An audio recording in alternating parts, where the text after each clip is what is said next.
제63장 라우레올루스는 BC 1세기를 살았던 카룰루스가 쓴 풍자소극입니다. 라틴어로 월계관이라는 뜻인데요. 당시 로마에서 대중적으로 큰 인기를 끌었던 연극의 하나로 악덕 귀족이나 평민 중에서 악한 사람들이 주인공으로 등장하는 그런 소극입니다. 라우레올루스라는 연극을 공연할 때는 극장이나 원형 경기장에 두 개의 무대를 설치하여 연극의 진행을 원활하게 하는 것이 지금까지의 관례였다. 그러나 네로의 정원에서 그리스도교 신자들에 대한 화형이 있은 뒤 그 관행은 없어졌다. 그 연극에는 십자가에 못 박힌 노예가 곰에게 잡아먹히는 장면이 있는데 될 수 있는 대로 한꺼번에 많은 사람들에게 그 장면을 보여주려는 의도에서였다.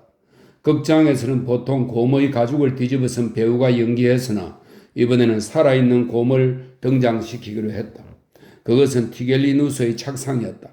황제는 처음에는 참석하지 않겠다고 완강히 버텼으나 총애하는 신복 티겔리누스의 설득에 생각을 바꾸었다. 티겔리누스는 지난번 정원에서 큰 소동이 있었으니 오히려 백성들 앞에 될 수 있는 한 자주 얼굴을 내밀 필요가 있다고 역설하면서 그날 십자가에 못 박히게 될 노예는 혀를 잘라버렸으므로 크리스푸스와 같은 비난은 결코 내뱉지 못할 것이라고 황제를 안심시켰다. 백성들은 이제 유혈이 낭자한 피의 잔치에는 실증을 느끼고 있었다. 그래서 황제는 그들의 환심을 사기 위해 새로운 추첨권을 나누어주고 많은 선물과 함께 연회를 베풀기로 약속하였다. 이번 연극은 야간에 원형 경기장에서 밝은 조명 아래 상영하기로 되어 있었다.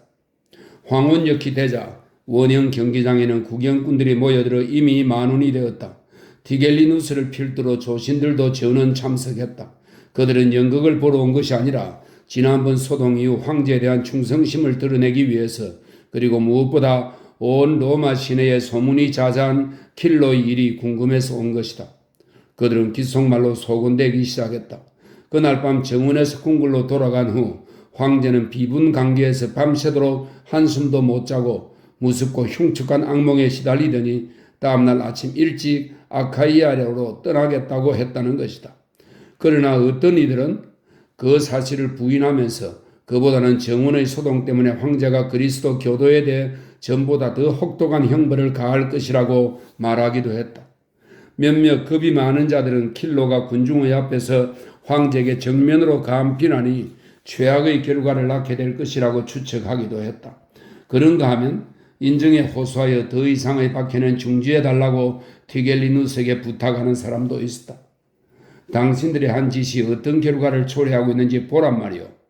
바르쿠스 소라누스가 말했다. 군중의 분노를 진정시키기 위해 지금 처형당하고 있는 그리스도 교도들이 범인이라는 확신을 불어넣으려고 했는데 결과는 오히려 그 반대가 되지 않았소? 나도 동의하네. 안티스티우스 베루스가 거들었다. 세상 사람들은 지금 그리스도교 신자들에게는 아무 죄가 없다고 수군대고 있어. 언젠가 킬로가 우리들의 뇌수는 도토리 껍질도 채우지 못할 정도라고 했는데 그 말이 사실인 것 같지 않소? 그러자 티겔리누스가 두 사람을 돌아보며 말했다. 사람들은 이런 말도 수군거리더군. 소라누스, 당신의 딸 세르빌리아와 그리고 안티스티우스, 당신의 아내가 그리스도 교도인 노예들을 숨겨주어 폐하의 정의로운 심판에서 벗어나게 해주고 있다고 말이야? 그건 거짓말이요. 바르쿠스가 불안한 기색을 감추지 못하고 소리쳤다. 당신들과 이혼한 부인들이 내 아내의 정숙함을 시기한 나머지 모함을 하고 있는 거요. 안티스티우스 베루스도 역시 기가 죽어 자신 없는 목소리로 말했다. 다른 조신들은 킬로에 관해 수군거리고 있었다. 도대체 그 늙은이는 어떻게 된 것이요?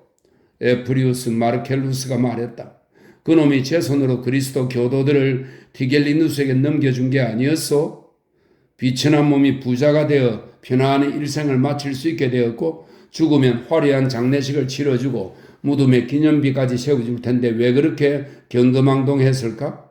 갑자기 그 모든 행운을 걷어차고 스스로 파멸을 초래하다니 원 아마도 미쳐서 그런 거겠지? 미친 게 아니오. 그리스도교 신자가 되었다는군요. 티겔리누스가 말했다. 설마 그런 일이? 비텔리우스가 말했다. 내가 뭐라고 했소? 베스티누스가 끼어들었다. 그리스도교 신자들을 죽이고 싶으면 얼마든지 죽여도 좋소. 그러나 내가 경고했듯이 그들의 신과 맞서서는 절대 안 돼요. 그 신은 결코 가볍게 보아서는 안 된단 말이요. 앞으로 어떤 일이 일어날지 두고 보시오. 내가 로마에 불을 지는 것은 아니지만 만일 황제께서 허락해 주신다면 이제부터라도 그리스도 교도들의 신에게 황소 100마리를 바치고 제사를 지낼 생각이요. 다시 한번 말하지만 절대로 그 신을 가볍게 보아서는 안 돼요. 내 말을 잊지 마시오. 내가 언젠가 말했지 않소? 페트로니우스가 나섰다. 그리스도교 신자들이 저항하고 있다고 말이오. 그때 티겔리누스가 내 말을 비웃었소. 하지만 지금은 그 정도가 아니라고 덧붙이고 싶소. 그들은 우리를 정복하고 있는 중이요. 뭐라고? 그게 도대체 무슨 말입니까? 몇몇 조신들이 놀라며 물었다. 플록스를 두고 맹세하겠소. 킬러와 같은 노회한 늙은이도 결국 머리를 숙였는데 누가 감히 그들에게 대항할 수 있겠소? 이렇게 번번이 그리스도 교도를 학살한다고 해서 그들을 완전히 뿌리 뽑을 수 있다고 생각하시오? 만일 로마라는 도시에 대해서 그 정도로밖에 모른다면 차라리 땜장이나 이발사가 되는 편이 나을 거요. 최소한 민중이 무슨 생각을 하는지 그리고 이 도시에서 무슨 일이 벌어지고 있는지 알 수 있을 테니까. 페트로니우스의 말은 지당하니 디아나의 신성한 옷을 두고 맹세도 좋소. 베스티누스가 말했다. 바르쿠스가 페트로니우스에게 물었다. 결국 당신이 하고 싶은 말이 무엇이오?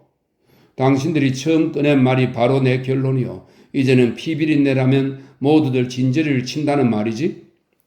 티겔리누스는 코웃음을 치면서 페트로니우스를 헐게 보았다. 그렇소? 내게는 아직도 부족한걸? 만일 당신 어깨 위에 붙어있는 머리만으로 부족하다면 그 지팡이 꼭대기에 붙어있는 머리라도 함께 사용해보는 것이 어떻겠소? 페트로니우스가 응수했다. 황제가 피타고라스와 함께 경기장에 도착하여 자리에 앉았으므로 이야기는 중단되었다. 라우레올루스가 곧 상영되었으나 조신들은 하나같이 킬러의 처형에만 신경이 집중되어 있었으므로 연극에는 별로 관심이 없었다. 고문과 피에 익숙해진 군중은 지루해져서 휘파람을 불며 황제에 대해 별로 호의적이지 않은 소리를 외치면서 살아있는 곰이 나오는 장면을 빨리 보여달라고 고함을 질렀다. 만일 선물이 보장되지 않았고 킬러의 처형 장면을 볼 수 있다는 희망이 없었다면 그들은 더 이상 남아있을 것 같지 않은 기세였다. 마침내 관중이 기다리던 킬러의 차례가 왔다. 먼저 경기장에 고용된 노예들이 나무 십자가를 메고 들어왔다. 그것은 곰이 뒷발로 서면 순교자의 가슴에 닿을 수 있을 정도의 높이로 만들어져 있었다. 이어서 두 사내가 고문으로 인해 다리뼈가 부러져 혼자서는 걸을 수 없는 킬러를 끌고 들어왔다. 순식간에 눕혀놓고 십자가에 못 박았으므로 호기심에 가득 찼던 조신들은 킬러의 얼굴을 제대로 보지 못한 것이 불만이었다. 미리 파둔 구덩이에 십자가가 수직으로 세워진 후에야 비로소 경기장의 모든 사람들이 그 살아있는 재물을 똑똑히 볼 수 있었다. 그러나 벌거벗은 노인에게서 예전의 킬러의 모습은 찾아볼 수가 없었다. 티겔리누스가 몇 번씩 혹독하게 고문을 했기 때문에 그의 얼굴에는 핏기라고는 조금도 남아있지 않았다. 흰 수염에는 혀가 뽑힐 때 떨어진 핏방울이 그대로 말라붙어 있었다. 몰골은 꼭 해골 같았으며 얇은 거죽만 남은 피부 속으로 앙상한 뼈가 들여다 보일 지경이었다. 그는 실제보다 훨씬 늙어 보였다. 불안과 악의로 흔들리던 눈초리와 경계심에 쌓인 얼굴은 간데없고 십자가에 매달려 있으면서도 잠이 들었거나 이미 죽은 사람처럼 편안한 표정을 짓고 있었다. 어쩌면 그는 그리스도의 오른쪽에서 십자가에 못 박힌 강도가 회개하고 그리스도로부터 용서받았다는 이야기를 떠올리며 마음속으로 자비로운 그리스도에게 이렇게 고백하고 있는지도 몰랐다.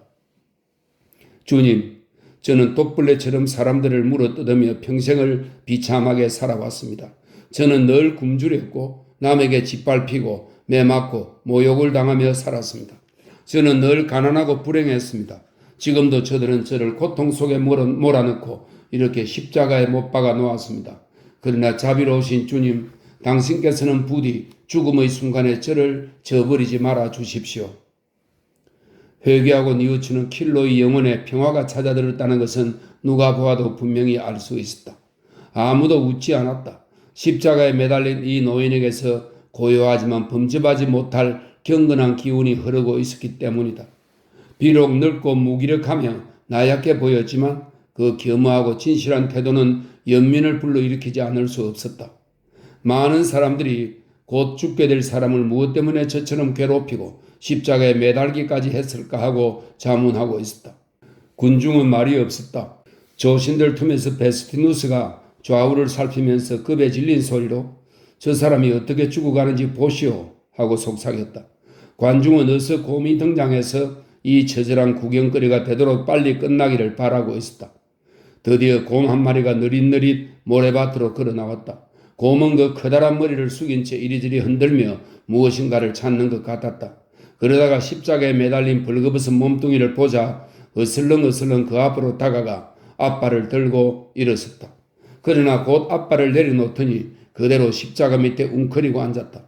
짐승조차도 마지막 형체만 남은 이 수척한 인간의 모습에 동정하는 듯 나지막이 어르렁거리기만 했다.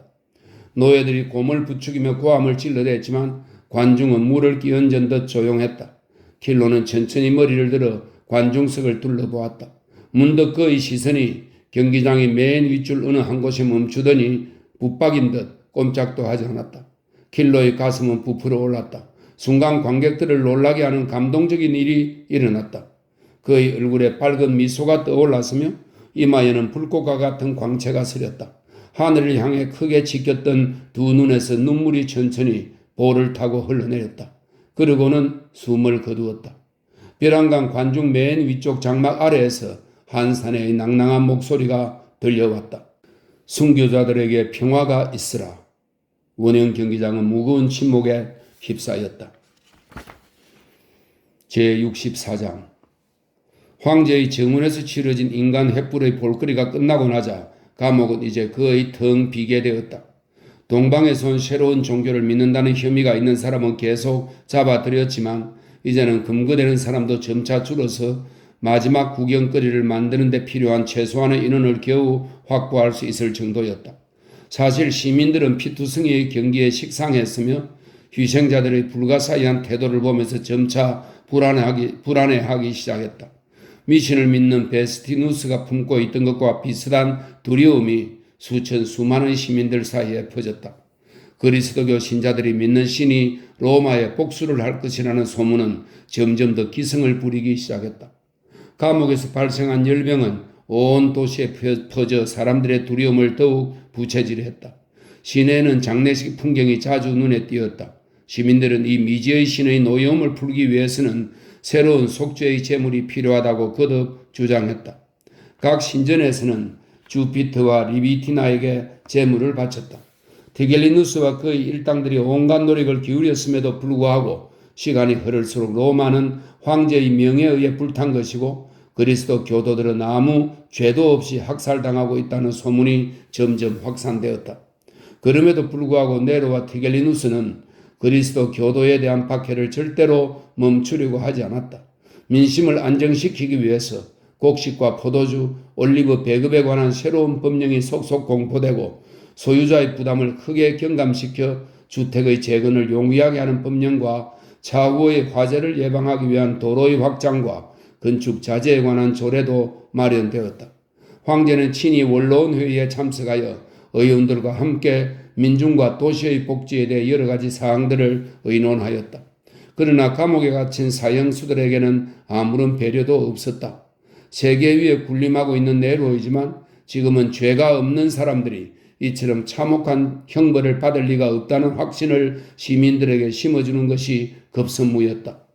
원로원에서도 황제의 비위를 건드릴까봐 두려워서 그리스도 교도를 옹호하는 발언은 한마디도 나오지 않았다. 그러나 미래에 대한 예지가 있는 사람들은 그 새로운 종교에 의해 대로마 제국의 초석이 뿌리채 흔들릴 날이 머지않았다고 확신하고 있었다. 죽은 사람에게는 형벌을 금하게 되어 있는 로마의 법률에 따라서 수감자 중에 죽은 사람이나 거의 죽게 된 사람은 가족에게 내어주도록 되어 있었다. 비니큐스는 만일 리기아가 죽으면 가족 묘지에 묻고 자기도 그 곁에서 잠들리라 생각하면서 자위하고 있었다. 그녀를 죽음에서 구출할 수 있다는 희망은 이제 포기했다. 비니큐스는 세상 만사에서 벗어나 완전히 그리스도에 몰입하면서 내세에서 이루게 될 영원한 결합 외에는 더 이상 아무것도 바라지 않게 되었다. 비니키우스의 신앙은 나날이 깊어갔다. 그 신앙에 비추어 보면 영혼은 막연한 것이 아니고 지금까지 살아온 순간적이고 허망한 삶에 비길 수 없을 만큼 참되고 실제적인 것으로 여겨졌다. 그의 마음은 온통 신앙의 열정에 사로잡혀 있었다. 몸은 이 세상에 머물러 있었지만 영적인 존재로 변화되고 있었던 것이다. 그는 하루빨리 이 세상에서 해방되어 영원한 세상으로 가기를 갈망했으며 사랑하는 이의 영혼 또한 그렇게 되기를 바라고 있었다. 그때가 되면 리기아의 손을 잡고 천국으로 들어가리라.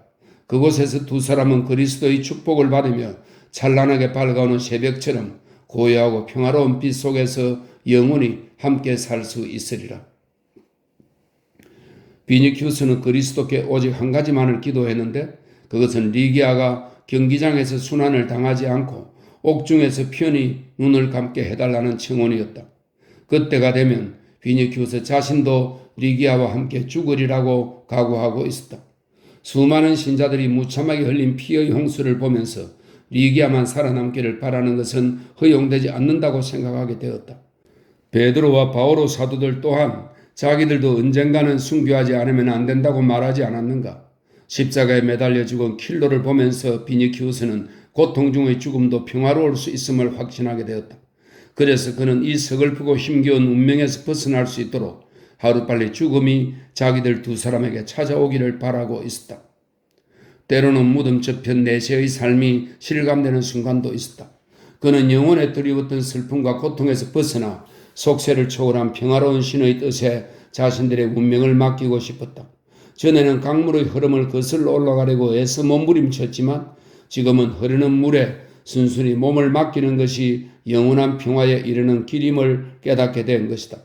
또한 리기아도 자기와 마찬가지로 죽음을 준비하고 있으리라고 생각했다. 비록 감옥의 벽이 두 사람을 가로막고 있지만 둘이 손을 마주잡고 죽음을 향해 나아가고 있다고 생각하면 어느새 행복한 미소가 떠오르는 것이었다. 실제로 두 사람은 매일 얼굴을 마주하는 사람들처럼 한마음 한뜻으로 하루하루를 보내고 있었다. 리기아 또한 사후의 삶을 그리워하는 것 외에는 아무런 욕망도 바람도 없었다. 그녀에게 있어 죽음은 무서운 감옥으로부터의 해방, 그리고 황제와 티겔리누스의 소나기로부터의 구원을 의미할 뿐만 아니라 사랑하는 비니키우스와의 결합을 의미하기도 했다. 이 흔들리지 않는 신념 앞에서 다른 모든 것은 이미 존재 가치를 잃고 있었다. 지상에서 고대하는 세속적인 행복조차 사후의 세계에서 새로이 시작될 것만 같았다. 그래서 그녀는 마치 약혼한 여자가 혼례를 올릴 날을 기다리듯 그렇게 죽음을 고대하고 있었다.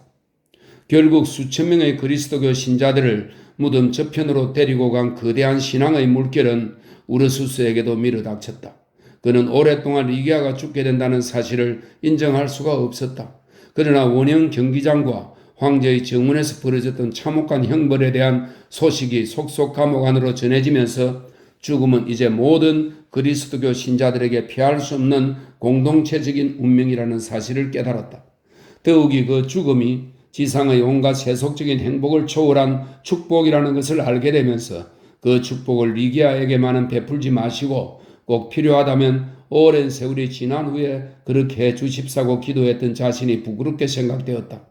단순하게 짝이 없는 이 야만족 사내는 자기가 모시고 있는 아가씨는 한나라의 공주이니 자기를 포함한 다른 평범한 인간들보다 더 많은 주님의 축복을 받게 될 것이며 천국에 가서도 틀림없이 하나님의 어린 양으로부터 가까운 곳에 자리를 차지하게 되리라고 믿고 있었다. 물론 하나님 앞에서는 모든 사람이 평등하다는 말은 들었지만 그의 마음 한구석에는 적어도 공주, 그것도 리기족을 다스리는 왕의 따님은 특별한 대접을 받아야 한다는 고집스러운 신념이 자리하고 있었다. 우르수스는 저 세상에서도 계속해서 리기아를 모실 수 있도록 그리스도께서 허락해 주시리라고 굳게 믿고 있었다. 자기 자신과 관련해서는 오직 한 가지 비밀스러운 소망이 있었는데 그것은 자기도 하나님의 어린 양처럼 십자가에 못 박혀 죽고 싶다는 것이었다. 그러나 그것은 자신에게는 분에 넘치는 복으로 여겨졌다. 십자가형은 로마의 법률에 따라 가장 무거운 죄를 범한 자에게 주어지는 형벌이었지만 감히 그것을 바라는 것조차 과욕이라는 생각이 들었다. 오래전부터 그는 자기가 맹수의 이빨에 물려서 최후를 맞게 될 것만 같은 불길한 예감에 시달리고 있었다. 그런 생각이 우르수스에게는 유일한 괴로움이었다. 우르수스는 어렸을 적부터 인적이 드문 원시림에서 살았고 사냥꾼들 틈에서 밤낮으로 사냥을 하며 자랐다. 소년 시절에도 어른보다 힘이 세었기 때문에 사냥꾼으로서 그는 전 리기족 사이에 평판이 높았다. 사냥은 그에게는 무엇보다 즐거운 일이었다. 나중에 로마에 와서 사냥을 하지 못하게 되자 야수들의 사육장이나 원형 경기장을 돌아다니면서 자기가 이미 알고 있거나 혹은 생소한 야수들을 구경하곤 했다. 야수들을 볼 때마다 우르수스는 그 야수와 싸워 이기고 싶은 충동을 느끼곤 했다. 그러므로 만일 원형 경기장에서 야수와 대결하게 되면 경건하게 죽음을 맞이해야 하는 그리스도교의 교리에 어긋나는 거친 행동을 하게 될까봐 남몰래 걱정하고 있었다. 그리하여 우르수스는 마음을 가다듬고 모든 것을 그리스도께 의탁하기로 결심하고 다른 생각을 통해 위안을 얻으려 애썼다. 하나님의 어린 양께서는 일찍이 그리스도교 신자들에게 지옥의 악마나 악한 영혼들과 맞서 싸울 것을 명하셨다고 들었다. 그리스도교의 신앙에 따르면 그런 악령들 속에는 이교도의 신들도 포함되어 있다고 했다. 우르수스는 이 싸움에서 자기가 하나님의 어린 양을 돕고 그분을 위해 많은 공로를 세울 수 있을 것이라고 생각했다.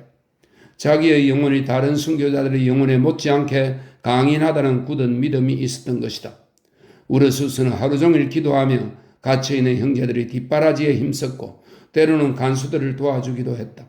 리기아가 이따금 우울한 표정을 지으며 자기의 일생이 너무 짧아 사도 베드로가 여러 차례 얘기한 독실한 신자인 다비타만큼, 이 다비타는 유대에서 자선 사업을 많이 한 덕망이 높은 여인으로 죽었으나 베드로가 다시 살려낸 사람입니다.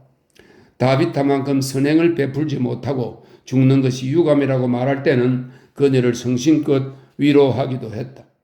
간수들도 처음에는 족쇄나 창살 따위가 무색할 정도인 이 거인의 괴력을 두려워했지만 점차 그 착한 마음씨를 알게 되면서 우르수스를 좋아하게 되었다. 그들은 우르수스가 언제나 온화한 표정을 짓고 있는 것에 놀라면서 그 이유를 묻기도 했다. 그러면 우르수스는 자신감 넘치는 의조로 사후에 기다리고 있는 영원한 삶에 대해 이야기해 주는 것이었다. 간수들은 신기한 듯 그의 말을 귀담아 듣고는 햇빛조차 없는 그 어두운 지하 감옥에서도 행복의 기운이 스며들 수 있다는 사실을 깨달았다. 우르수스가 하나님의 어린 양을 믿으라고 열심히 권하면 많은 간수들이 자기들이 하고 있는 일은 노예의 일과 다름없고 그들의 삶이야말로 고달픈 멍해라며 그렇게 할 마음의 여유가 없다고 푸념하곤 했다. 그들은 오직 죽음만이 그 불행한 운명의 사슬을 끊어버릴 수 있다고 믿고 있었다. 죽음은 로마의 모든 사람에게 있어 새로운 공포이며 약속이 없는 종말을 의미하는 것이었다. 하지만 이 리기족의 거인과 감방의 집단 위에 던져진 한떨기 꽃과 같은 순결한 처녀는 마치 행복의 문을 두드리러 가는 사람처럼 손꼽아 죽음을 기다리고 있었다. 제65장 어느 날 밤 원로원 의원 스케비누스가 페트로니우스를 찾아와서 암울한 세상과 황제에 대해 오랫동안 이야기를 나누었다. 스케비누스의 이야기들이 너무나 직설적이고 노골적이었기 때문에 그와 제법 가까운 사이임에도 불구하고 페트로니우스는 경계심을 품지 않을 수가 없었다. 그는 온 세상이 범죄와 광란으로 가득 찼으며 결국 로마는 지난번 화재보다도 더 큰 재난을 입고 파멸하게 될지도 모른다고 탄식했다. 조신들조차도 이제는 불만이 대단하며 근위대의 또 한 명의 사령관인 페니우스 루푸스조차 티겔리누스의 극악무도한 처사를 비난하고 있다는 것. 세네카 일가는 황제가 늙은 스승과 루카누스에게 행한 횡포에 대해 매우 붕괴하고 있다는 이야기를 했다. 불만을 품고 있는 것은 백성들뿐 아니라 근위대도 마찬가지이며 페니우스 루푸스 같으면 대부분의 근위병들을 휘하에 장악할 수 있는 영도력이 있다고 덧붙였다. 당신은 무엇 때문에 그런 얘기를 내게 하는 거요? 페트로니우스가 물었다. 황제가 염려되어서 그렇소. 스케비누스가 대답했다. 근위대에는 나와 동명인 먼 친척이 있는데 그에게서 부대 안의 분위기를 전해 듣고 있어. 그의 말에 따르면 부대 내부에서도 불평이 대단한 모양이요. 칼리굴라도 광기에 사로잡혀 결국에는 카시우스 케레아에 의해 근위대장 칼리굴라의 암살의 주모자입니다. 결국에는 카시우스 케레아에 의해 비참한 말로를 맞이하지 않았어. 물론 케레아가 저지른 짓이 워낙 잔혹했으니 우리 중에 아무도 그의 거사를 칭송하는 자는 없었지만 말이요. 그러나 어쨌든 세상을 그 괴물의 손으로부터 구한 것은 케레아가 아니었어. 그러니까 당신은 이런 말을 하고 싶은 것이군요. 케레아를 칭찬하는 건 아니지만 그는 훌륭한 인물이었다. 요즘처럼 어지러운 때에는 신들이 그런 인물을 되도록 많이 보내주시면 좋겠다. 뭐 이런 뜻 아니요? 그러자 스케비누스는 화제를 바꾸어 느닷없이 피소를 칭찬하기 시작했다. 그가 집안도 좋고 품위가 있다는 것, 아내를 진심으로 사랑하고 뛰어난 판단력에 침착한 성품이며 무엇보다 민심을 휘어잡는 선천적인 카리스마를 가지고 있다는 것이었다. 황제에게는 자식이 없으니 모두들 피소를 그 후계자로 여기고 있지 않소. 그 사람이 제위에 오르면 누구든지 열과 성을 다해 협조할 것이 분명하오. 페니우스 루푸스도 그 사람을 좋아하고 안네우스 일가, 안네우스는 세네카의 가문 이름입니다. 안네우스 일가 또한 그를 존경하고 있어.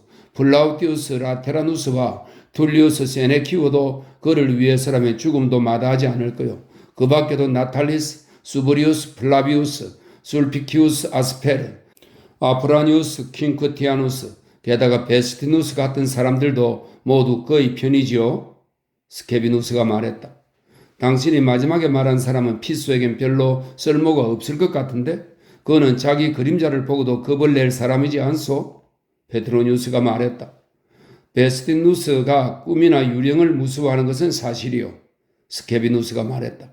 하지만 그 사람은 제법 유능한 면이 있어. 집정관을 맡겨도 잘해낼 것이라고 말하는 사람들도 있어. 물론 그는 속으로 그리스도 교도들에 대한 박해를 반대하고 있지만 그렇다고 해서 그를 나쁘게 생각할 필요는 없지 않소. 당신도 이 미친 짓거리를 중단해야 된다고 생각하고 있을 테니 말이요. 솔직히 말해서 그런 생각을 하고는 있지만 그건 나 때문이 아니라 비니키우스 때문이요. 페트로니우스가 말했다.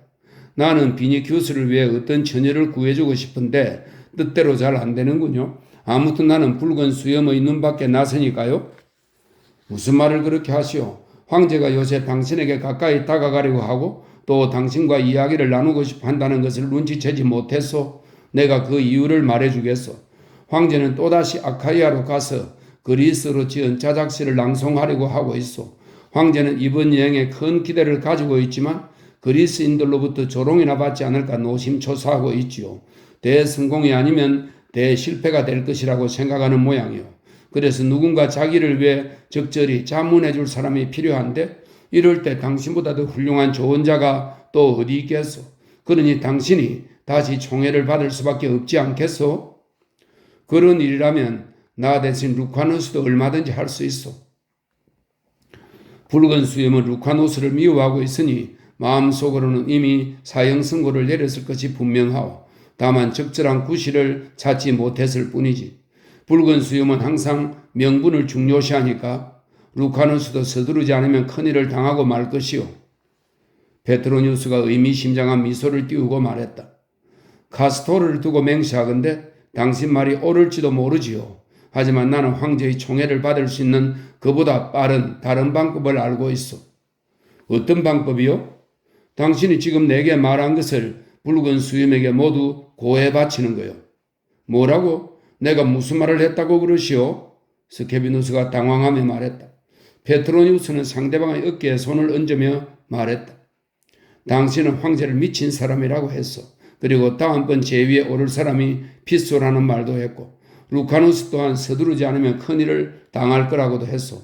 대체 무엇을 서두른단 말이오, 버시여? 스케비누스의 낯빛이 하얗게 변했다. 두 사람은 잠시 상대방의 눈을 응시하고 있었다.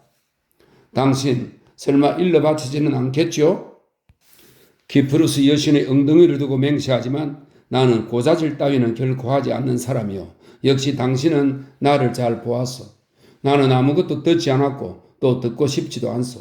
내 말 알아듣겠소? 인생은 너무나 짧기 때문에 쓸데없는 일에 일일이 신경 쓸 겨를이 없단 말이오.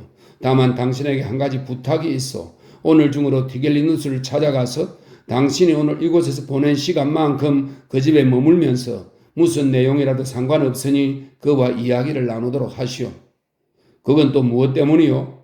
그래야만 얼마 후 티겔리누스가 나에게 스케비누스가 당신 집에 간 일이 있어? 라고 물을 때 스케비누스는 그날 당신 집에도 가지 않았는가? 라고 응수할 수 있으니까 말이요. 그 말을 듣고 스케비누스는 들고 있던 상아 지팡이를 꺾으며 말했다.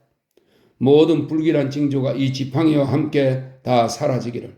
오늘 중으로 티겔리누스에게 갔다가 네르바의 연회에 참석하겠소. 당신도 연회에 나오는 것이 어떻겠소? 뭐 어차피 모레 원형 경기장에서 만날 테지만 말이요. 그날은 마지막 남은 그리스도교 신자들을 처형한다더군요. 자, 그럼 다시 만납시다. 모레라. 그렇다면 한시도 지체할 수 없군. 붉은 수염이 아카야에 간다면 반드시 내가 필요할 테니까 어쩌면 내 부탁을 거절하지 않을지도 모르겠군. 혼자 남은 페트로니우스는 고민을 거듭한 끝에 최후의 수단을 써보기로 결심을 굳혔다. 과연 네르바의 향년에서 황제는 페트로니우스에게 자기의 맞은편에 앉도록 명령했다. 그리고는 아카이아 여행과 어느 도시에서 공연을 해야 가장 큰 성공을 거둘 수 있을지 페트로니우스의 의견을 물었다. 황제가 무엇보다 신경을 쓰는 것은 언제나 만만치 않았던 아테네인들의 반응이었다.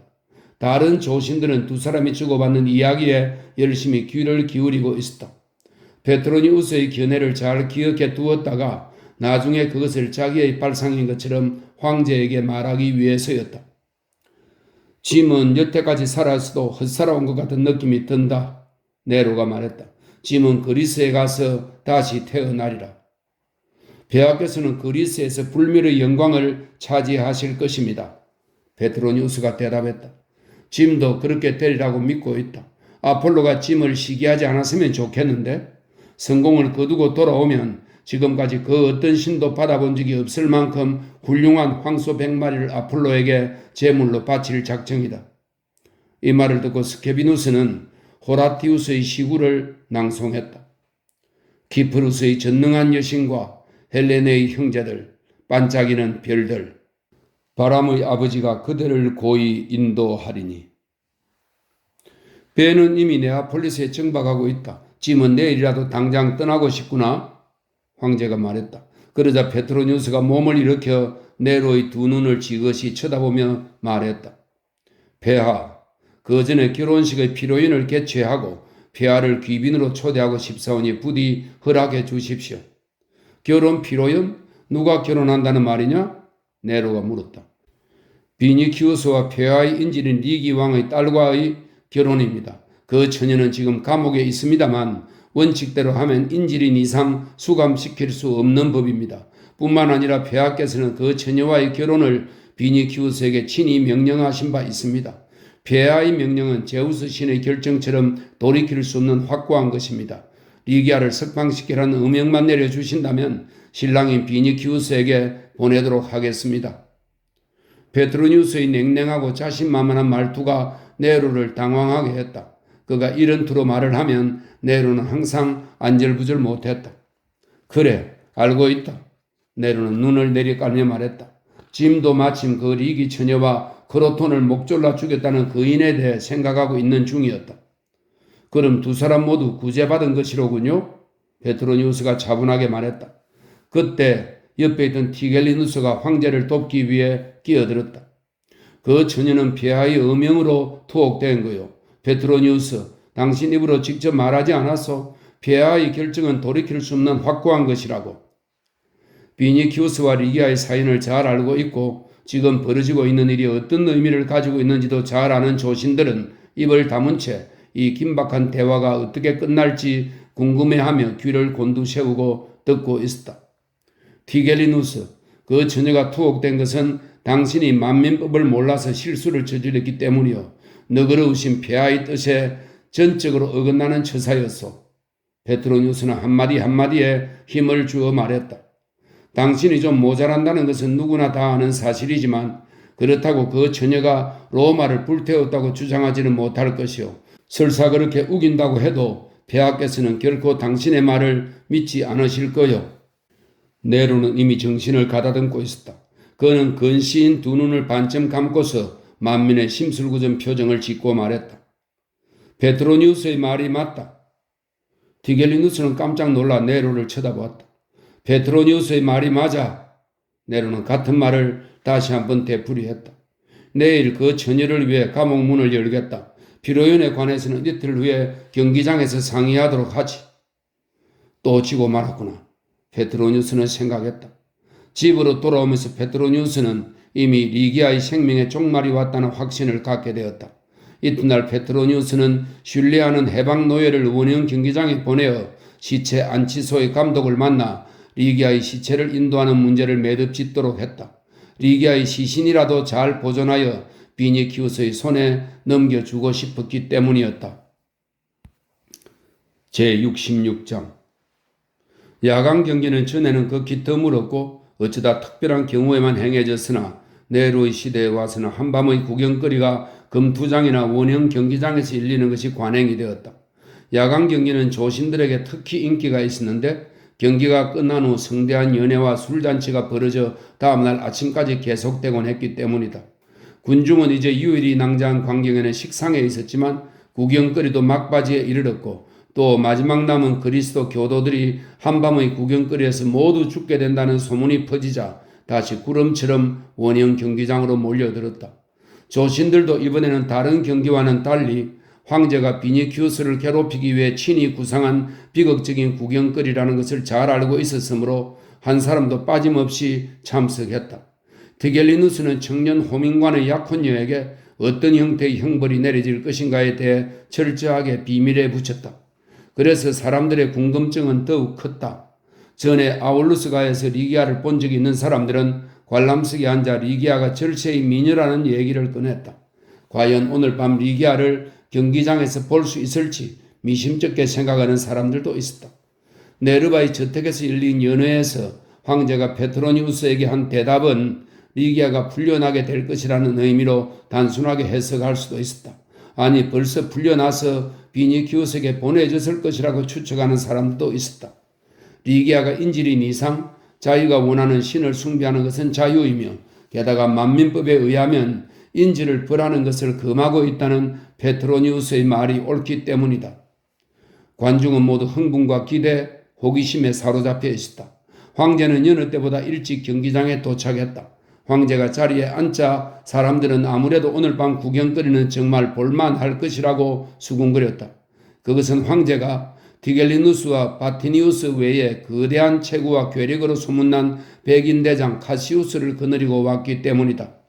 황제가 카시우스를 대동하고 나오는 것은 신변의 위협을 느낄 때만 있는 극히 드문 일이었다. 가령 밤중에 수부라거리에 나가 길에서 만나는 처녀들을 병사들의 외투로 뒤집어 씌우고 희롱할 때는 어김없이 그와 함께 있었다. 사람들은 관람석이 유난히 엄중하게 경호되고 있다는 것을 알아차렸다.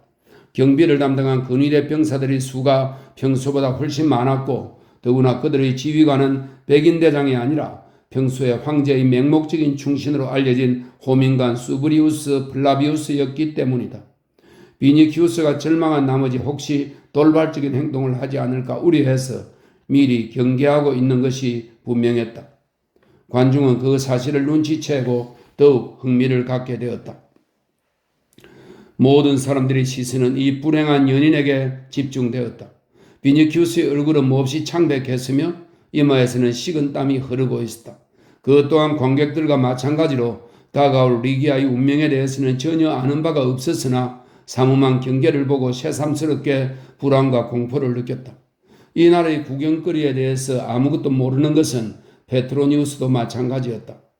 네르바의 집에서 돌아온 뒤 페트로니우스가 한 말이라고는 비니키우스에게 마음의 준비는 됐는지 그리고 야간 경기에 참석할 것인지만 물었을 뿐이었다. 아무 이유 없이 그런 질문을 할 페트로니우스가 아니었기에 비니키우스는 두려움에 등골이 오싹해져서 두 질문에 모두 간단하게 네 라고만 대답했다. 얼마 전부터 비니키우스는 자신이 반쯤은 죽은 것 같이 느껴졌다. 그러나 죽음은 자신과 리기아에게 해방이면서 동시에 영원한 결합을 뜻한다는 생각으로 간신히 리기아의 죽음을 받아들이고 자신 또한 그 죽음에 조용히 몸을 맡기려 하고 있었다.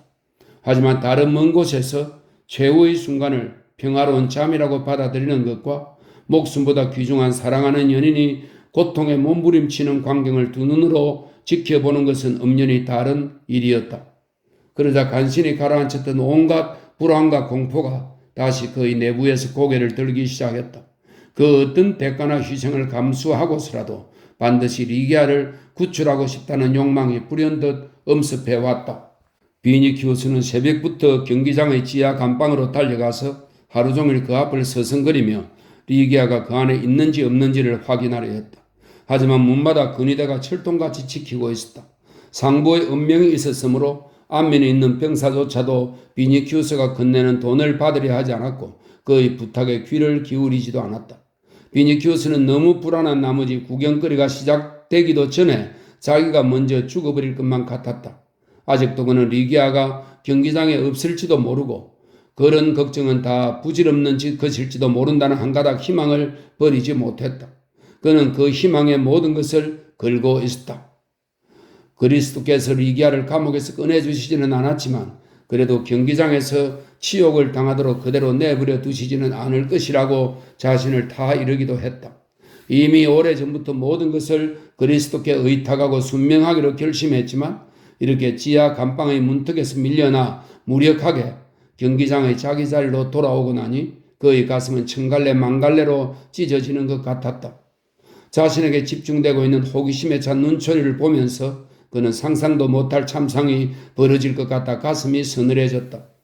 비니키우스는 무섭게 엄습하는 위협을 느끼며 혼신의 힘을 다해 그리스도에게 도움을 청하기 시작했다. 당신께서는 무엇이든지 하실 수 있습니다. 비니키우스는 떨리는 두 주먹을 불끈 쥐며 되풀이했다. 당신은 하실 수 있습니다. 지금까지는 그녀의 순환이 현실로 바뀔 때 이렇게까지 괴로우리라고는 생각지 못했었다. 그러나 막상 닥치고 보니 리기아가 고통을 당하는 모습을 도저히 두 눈 멀쩡히 뜨고 지켜볼 수는 없을 것 같았다. 만일 그 장면을 보게 되면 지금 그 마음속에 키워온 그리스도에 대한 사랑이 정오로 변하고 신앙이 절망으로 바뀔 것만 같았다. 동시에 비니키우스는 자기가 그런 생각을 갖는다는 것 자체에 두려움을 느꼈다. 그리스도의 자비와 기적을 간절하게 구하고 있으면서 그런 생각을 하는 것은 그분에 대한 모욕이자 반역이 아닌가. 이제 그는 리기아의 목숨을 구해달라고 기도하는 대신에 모래밭에 끌려 나오기 전에 그녀의 생명을 거두어 주시도록 간절히 기도했다. 비니키우스는 고통의 10년에서 울부짖었다. 오 하나님, 제발 이 소원만은 들어주십시오. 더 이상 아무것도 바라지 않겠나이다. 그렇게만 해주신다면 지금보다 훨씬 더 큰 사랑을 당신께 바치겠나이다. 마침내 비니키우스의 의식은 폭풍에 휩쓸리는 파도처럼 흔들리기 시작했다. 온몸의 피가 끓어오르면서 복수심이 불타올랐다. 관중이 보는 앞에서 네로에게 달려들어 그의 숨통을 끊어놓고 싶은 욕구에 미칠 듯이 사로잡혔다. 그러나 곧 그런 충동 또한 그리스도를 모욕하는 것이며 그 가르침에 위배된다는 각성도 했다. 그런가 하면 전능하고 자비로운 손길이 그의 영혼을 뒤흔드는 모든 두려움을 걷어내 주시리라는 희망이 번개처럼 머리를 스쳐가기도 했다. 그러나 그런 기대도 금세 사라지고 결국에는 주체할 수 없는 슬픔만이 그를 사로잡는 것이었다. 말씀 한마디로 경기장을 파괴하고 리기아를 구해내실 수 있는 힘을 가지신 그리스도께서 당신을 그처럼 동경하고 순결한 마음으로 사랑하고 있는 리기아를 저버리셨다는 절망감에 온몸이 땅속으로 가라앉는 것 같았다. 지금 이 순간에도 리기아는 어두운 감옥 안에 무력하게 방치되어 무지막지한 간수들의 손에 내맡겨진 채 아무 도움도 받지 못하고 마지막 숨을 허덕이고 있을지도 모르는 일이었다. 그런데 자기는 리기아에게 어떤 형벌이 준비되어 있는지 또 어떤 장면을 보게 될지 아무것도 모르는 채 이 살벌한 경기장에서 속수무책으로 지켜보고 있을 수밖에 없는 처지인 것이다. 그러나 비니키우스는 물에 빠진 사람이 지푸라기라도 잡는 심정으로 그녀를 구해낼 수 있는 것은 결국 믿음밖에 없다고 생각하며 다시 마음을 가다듬고 그리스도께 매달리기 시작했다. 지금 남아있는 방법은 오직 이것밖에 없다. 언젠가 베드로 사도께서도 믿음이 있으면 지축이라도 움직일 수 있다고 말씀하시지 않았는가? 비니키우스는 온 신경을 집중시키고 떠오르는 의욕을 억누른 채 나는 믿습니다 라는 한마디에 모든 정성을 기울였다. 그는 그 한마디에 의지해서 정말로 기적이 일어나기만을 기다리고 있었다. 하지만 너무 팽팽하게 시위를 당기면 줄이 끊어져 버리듯이 지나친 긴장에 완전히 녹초가 되어버렸다.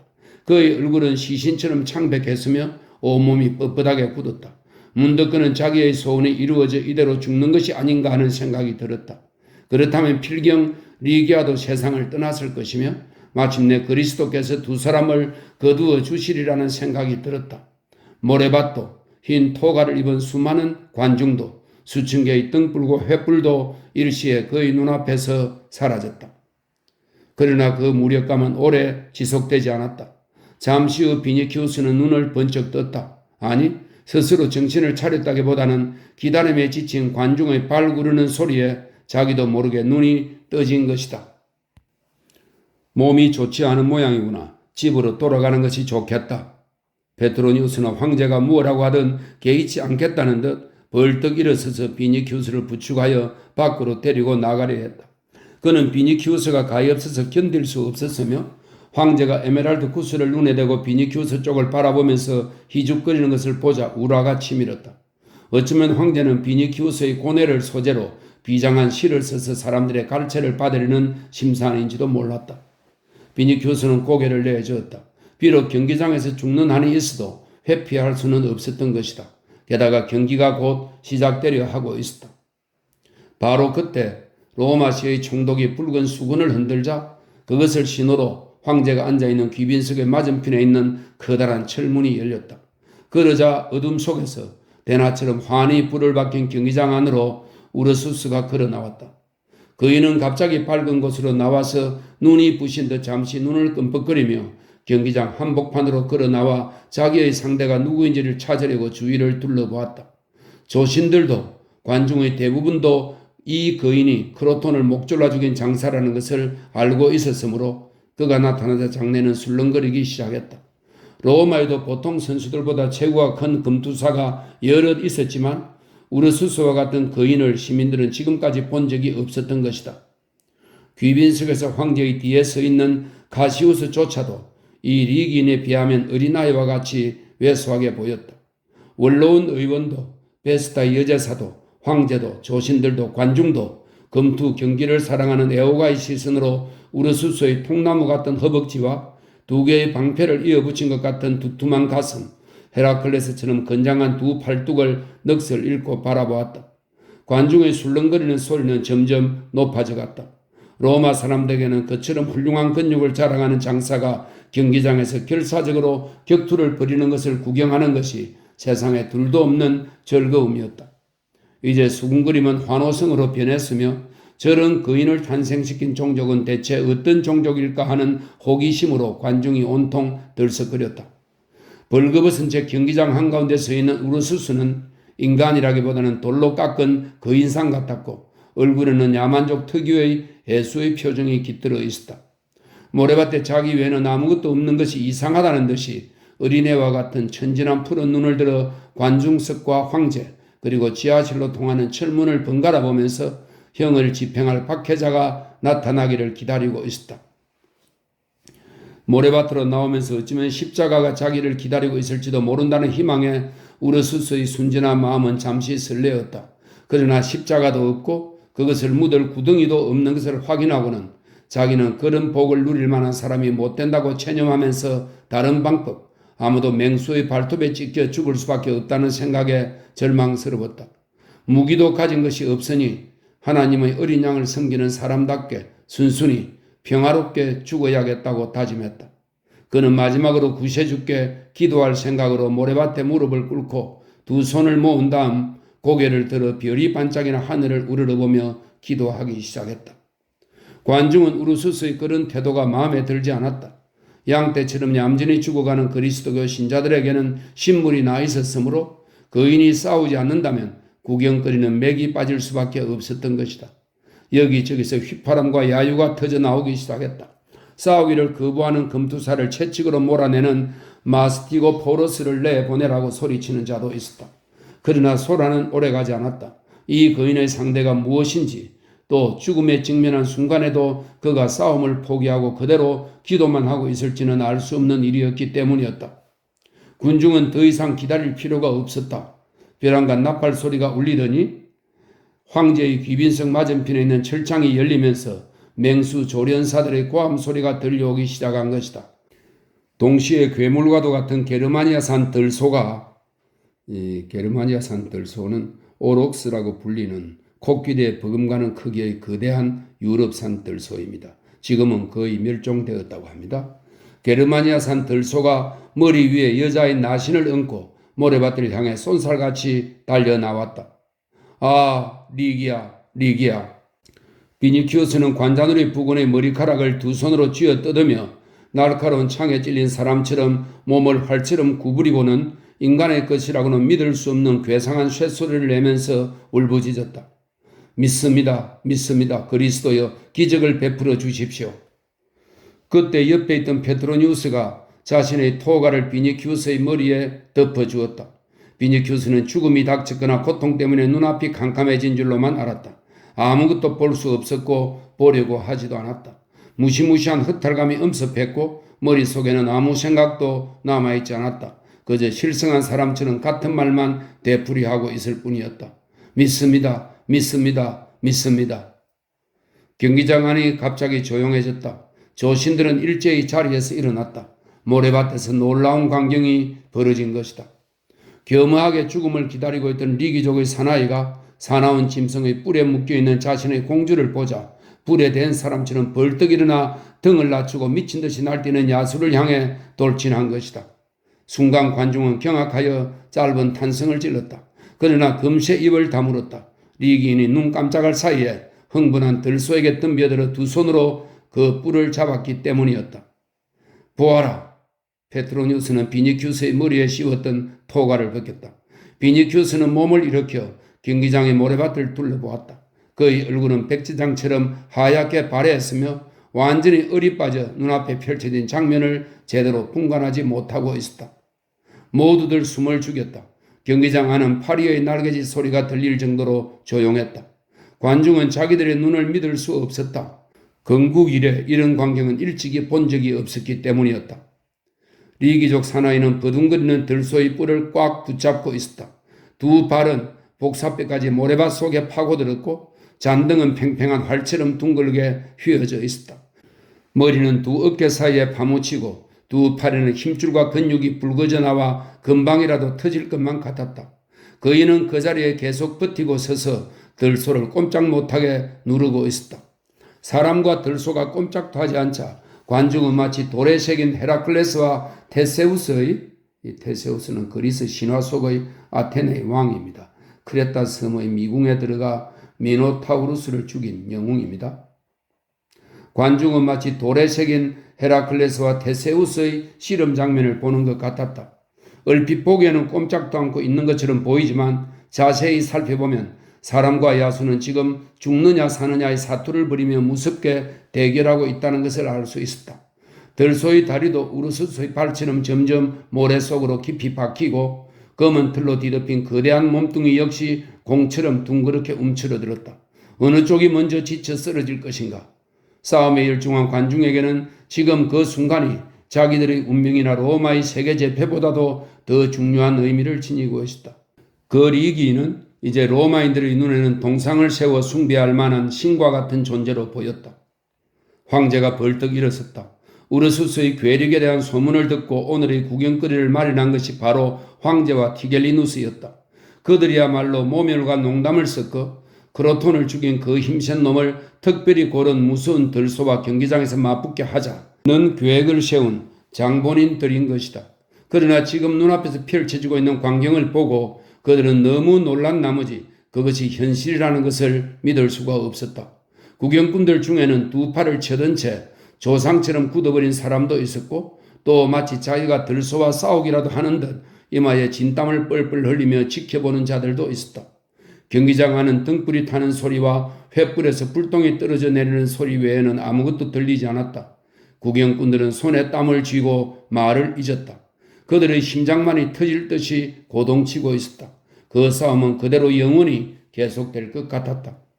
사람과 짐승은 서로 죽을 힘을 다해 버티고 있었는데 마치 땅에 뿌리를 받고 있는 것 같았다. 벼랑간 모래밭에서 신음과 같은 울부짖음이 들려왔다. 관중은 놀라서 비명을 질렀으나 이내 물을 끼얹은 듯 조용해졌다. 그들은 꿈을 꾸고 있는 것 같았다. 야만인이 강철 같은 팔로 들소의 거대한 머리를 휘어잡고 비틀기 시작했던 것이다. 리기의 얼굴과 목, 팔은 점점 벌겋게 물들었으며 등은 한층 더 구부러졌다. 그러나 자신이 가진 초인적인 힘을 완전히 쏟아붓고 있어 아무리 그에게 괴력이 있다 해도 이런 상태로 오래 버티기는 힘들 것 같았다. 마침내 들소의 거르렁거리는 소리는 점점 약해지고 더욱더 고통스러운 신음으로 바뀌어 거인의 거친 숨소리와 뒤섞였다. 들소의 머리는 점점 뒤틀리고 입에서는 거품과 함께 기다란 혓바닥이 나와 아래로 축 늘어졌다. 다음 순간 모래밭 가까운 곳에 앉아있던 관중은 들소의 목뼈가 우두둑 하며 으스러지는 소리를 들었다. 야수는 목이 부러진 채로 모래밭에 고꾸라졌다. 거인은 순식간에 들소의 뿔에 묶여있던 여자를 풀어 두 팔에 안고 가쁜 숨을 연거푸 몰아쉬었다. 거인의 얼굴은 창백했고 머리카락은 땀으로 뒤범벅이 되었으며 어깨도 팔도 물에 적신 것 같이 흠뻑 젖었다. 잠시 넋이 빠진 사람처럼 우두커니 서있던 우르수스는 이었고 눈을 들어 관객을 둘러보았다. 경기장은 열광의 도가니였다. 수천 명의 관중이 지르는 환호성에 경기장 전체가 들썩거렸다. 로마의 금투시합이 생긴 이래 관중이 이처럼 열광적인 반응을 보인 적은 일찍이 없었다.